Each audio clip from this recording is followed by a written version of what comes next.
e houve separação entre as águas.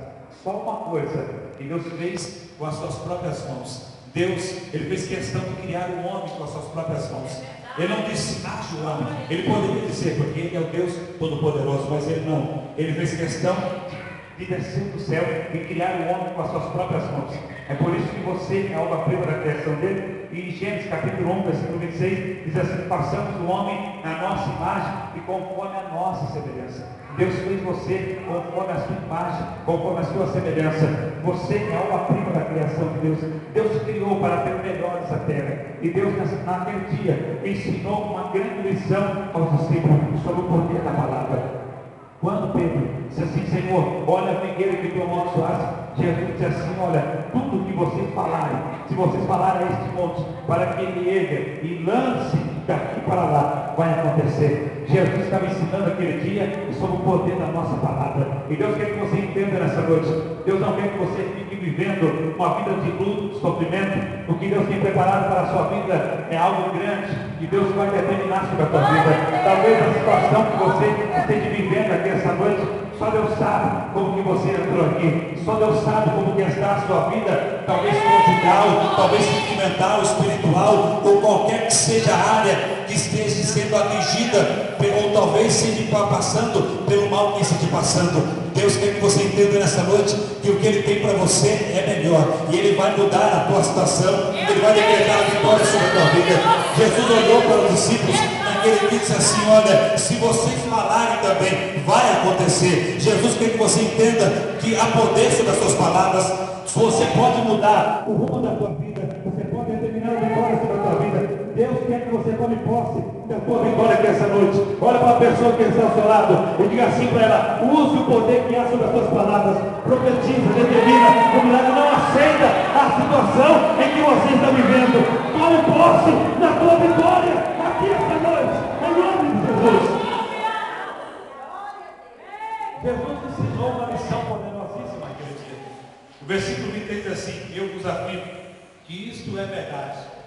Ou seja, sim, verdade, verdade vos digo, que tudo que vocês disserem, mas não duvidarem no coração. Elias sabia disso. E é por isso que ele profetizou um tempo diante do rei Acabe. 1 Reis capítulo 17, versículo 1, diz que Elias chegou diante do rei e disse assim: segundo as minhas palavras, não descerá orvalho e nem chuva em Israel. E eu fiquei pensando, meditando nessa parte. Elias foi muito ousado, porque ele não profetizou não somente para não chover. Elias profetizou que nem orvalho descesse em Israel. O orvalho é o sereno que cai da madrugada. O orvalho é o sereno que cai da madrugada. Você pode, a cidade pode ficar 1 mês, 2, 3 meses. O estado aqui de Goiás, o estado de Goiás pode ficar 3 ou 4 meses sem chuva. Vai ser muito difícil, tudo bem, mas sem orvalho não fica. A outra prova em São Paulo pode ficar 2, 3, 4 meses sem chuva, mas sem orvalho não fica. E Elias disse assim: segundo as minhas palavras, não descerá orvalho e nem chuva em Israel. Elias tinha conhecimento do poder da palavra. Quantas experiências que eu já vivi profetizando coisas, determinando coisas, Deus fazendo acontecer. Sabe por quê? Porque Deus tem compromisso com a sua palavra, e Deus tem compromisso com os seus profetas, e Deus quer ter compromisso com você. Deus tem compromisso com a sua vida. É por isso que você está aqui nessa noite, porque se você profetizar, se você determinar um milagre sobre a sua vida, Deus vai fazer o milagre acontecer sobre a sua vida. Profetiza aqui essa noite, determina o teu milagre, determina a bênção sobre a tua vida, e Deus vai fazer com que ela aconteça em sua vida. Eu preguei ontem à noite sobre o tema profetizando em tempo de adversidade. Eu falei também da vida de Ezequiel. É interessante que parece uma coisa irônica. Elias não esperou Deus mandar ele profetizar. Ele profetizou sem que Deus o mandasse, e Deus honrou a sua palavra. O interessante é que em Ezequiel capítulo 37, versículo 4, Deus diz assim para Ezequiel: profetiza sobre esses ossos.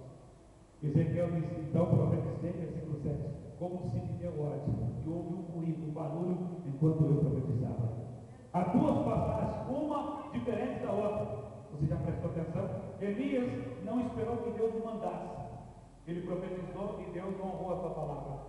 Já ao contrário de Ezequiel, Deus perguntou a Ezequiel: esses ossos podem tornar a ter vida? Ezequiel disse: eu não sei, Senhor, só tu sabes. No momento, Deus disse assim, Ezequiel, se você abrir a boca e profetizar, você vai ver o milagre que eu vou fazer. Você está entendendo o que Deus está falando com você aqui essa noite?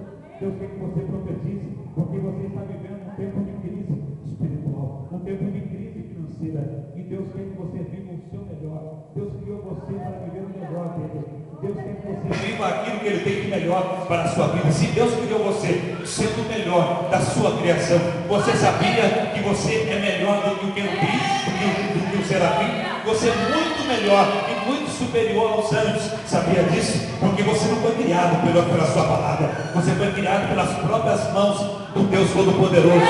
Deus tem um carinho especial pela sua vida. Ele entregou o seu filho para morrer por você e por mim. Você é o melhor dessa terra e você tem que ter o melhor. Você tem que viver o melhor de Deus na sua vida. O que Deus tem preparado, eu disse para você e torna a repetir, é o melhor que Ele tem para a tua vida. E Deus vai determinar um milagre sobre a tua vida. Mas Deus quer que você profetize aqui essa noite. Abra a tua boca e profetize o milagre aqui essa noite. Jesus naquele dia estava ensinando aos discípulos aquilo que Elias já sabia, aquilo que Deus ensinou a Ezequiel. Jesus estava ensinando aos discípulos, porque quando Jesus profetizou, Ele disse, nunca mais nasça fruto de ti. Jesus estava profetizando para ensinar aos discípulos o poder que era a palavra. Quando eles não entenderam porque a figueira se secou, Jesus queria ensinar ele que na nossa palavra tem poder. Quando nós determinamos o milagre, isso faz acontecer. Eles estavam pregando em São Bernardo. Eles estavam pregando em São Bernardo do Campo. E havia ali uma mulher na igreja de Assembleia de Madureira. São Bernardo do Campo, no bairro Suíço, na Avenida Helvétia, não endereço para você. E pregando ali naquela igreja, Deus me usou para falar com uma irmã que estava ali. Eu falei assim, Deus vai lhe dar um filho. E ela, quando acabou o culto, ela veio até mim e falou assim, pastor, eu tenho 10 anos casada, tenho 10 anos de crente dentro dessa igreja, eu sei que Deus é poderoso para dar. Eu terei 3 cistos do meu útero. O médico disse que eu nunca ia poder ser mãe, eu nunca ia poder ficar grávida. Mas eu creio que Deus pode fazer. Preguei, foi uma bênção. Aí quando foi na semana seguinte, estava pregando justamente sobre a vida de Elias. E o tema era o mesmo, a poder em suas palavras. Eu dava só a base bíblica que era diferente.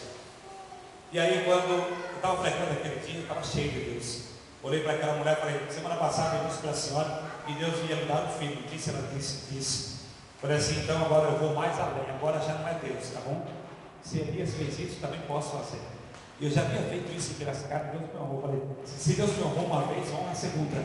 Olhei para aquela mulher, o pastor disse assim, segundo a minha palavra, pastor Lázaro, ao final desse ano, ao começo do outro ano, a senhora engravida, 10 anos sem poder ter um filho, desejando, nunca evitou. Ao final desse ano, estava mais ou menos, era em setembro, uma coisa assim. Falei, até o final desse ano, ao começo do outro ano, a senhora engravida. Agora me pergunte que dia que ela engravidou. Pergunte. Quando ela engravidou? Pergunte. Pergunte, irmãos. Está com medo de perguntar? Ela engravidou em fevereiro. A criança dela já vai fazer 2 anos. Chama Mateus. A foto da criança dela está no meu orkut. Quando Deus fala, Deus cumpre aquilo que Ele fala. Quando Deus determina, Ele cumpre aquilo que Ele fala. E quando você fala, também estando em Deus também cumpre a sua palavra. Pode Deus não ter falado, porque aquele dia foi Elias que disse, segundo a minha palavra não vai chover. Não foi Deus que mandou, e nem tampouco foi Deus que mandou ele falar alguma coisa. Na verdade, Elias disse de si mesmo, e Deus honrou a sua palavra. Sabe por quê? Porque Elias tinha compromisso com Deus, e a pessoa que tem compromisso com Deus pode falar coisas que não foi Deus que falou. Deus cumpre a sua palavra para honrar o profeta, para honrar a profetisa. Deus